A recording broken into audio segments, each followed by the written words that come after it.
ഇന്നുച്ചക്ക് എനിക്ക് നല്ല വിശപ്പ്. കാരണം എന്താ, രാവിലെ 7 മണിക്ക് ഞാനൊരു 2 ദോശ തിന്നതാട്ടോ. അപ്പം ഞാൻ ഉച്ചക്ക് 12 മണി ആയപ്പോൾ തന്നെ എൻ്റെ ഉമ്മാനോട് പറഞ്ഞു എനിക്ക് ചോറ് വിളമ്പി തരീന്ന്. ഉമ്മ ചൂടുള്ള ചോറ് ഒരു 2 കോരി എനിക്ക് വിളമ്പി തന്നുട്ടാ.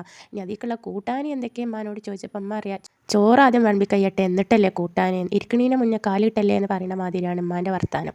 അപ്പം നമുക്ക് ചോറ്റക്ക് എന്തൊക്കെ ഉമ്മ കൂട്ടാൻ ഉണ്ടാക്കിയിരിക്കണതും കൂടെ നോക്കാം. അപ്പോൾ ഇതൊരു സ്പെഷ്യൽ കൂട്ടാനട്ടാ. ഇന്ന് രാവിലെ ദോശയ്ക്ക് ഞങ്ങൾ ഉണ്ടാക്കിയതിൻ്റെ ചെറുപ്പയറിൻ്റെ കറി കേട്ടോ. അപ്പോൾ ആ കറി കുറച്ച് ബാക്കിയുണ്ട്. അപ്പോൾ പിന്നെ ഒരു ചെരങ്ങാ കഷ്ണം കൂടെ ചെറുത് ബാക്കിയുണ്ടായിരുന്നു.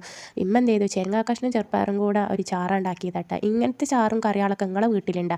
പിന്നെ അതിലേക്ക് മീൻ പൊരിച്ചതാട്ടാ. പുതിയാപ്പിളക്കോര എന്നാണ് ഞങ്ങളെ നാട്ടിലൊക്കെ ഇതിന് പറയല്. കോരമീൻ കിളിമീൻ എന്നൊക്കെ പല നാട്ടിലും പറയും. ഞങ്ങളിവിടെ ഫാഷനൊന്നും ഇല്ലാത്തതുകൊണ്ട് പുതിയാപ്പിളക്കോര എന്ന് പറയും. എനിക്കതിൽ അങ്ങോട്ടും ഇങ്ങോട്ടും മറിച്ചിട്ടപ്പോൾ ഒരു കേടുപാടും പറ്റാത്ത 2 മീനാട്ടാ ഇമ്മ എടുത്ത് തന്നത്. ഇമ്മാക്ക് എന്നോടുള്ള ഇഷ്ടം കണ്ടോ, 2 നല്ല മീൻ മാത്രം ഇന്ത്യക്ക് തിരഞ്ഞെടുത്തിട്ടാ. അപ്പോൾ വേറെ ഒന്നുമില്ല, ഞാനും മീൻ മാത്രമേ ഉള്ളൂ ഇവിടെ. പിന്നെ അതാ ഒരു കുറച്ച് അച്ചാറുണ്ടായിന്, ആ അച്ചാറും കൂടെ ഞാൻ തീക്ക് എടുത്തിട്ട് ഒരു എരുമ്പുളിയൊക്കെ വേണ്ടതെന്ന് വെച്ചിട്ടാണ് ഞാനിത് കടിയിൽ നിന്ന് കൊടുക്കുന്ന അച്ചാറാട്ടോ. അപ്പം ഒരു ലേശം എടുത്തിട്ടുള്ളൂ. അപ്പോൾ ഇന്നത്തെ എൻ്റെ ഉച്ചയൂണ് ഇതാണ് കേട്ടോ ഗെയ്സ്.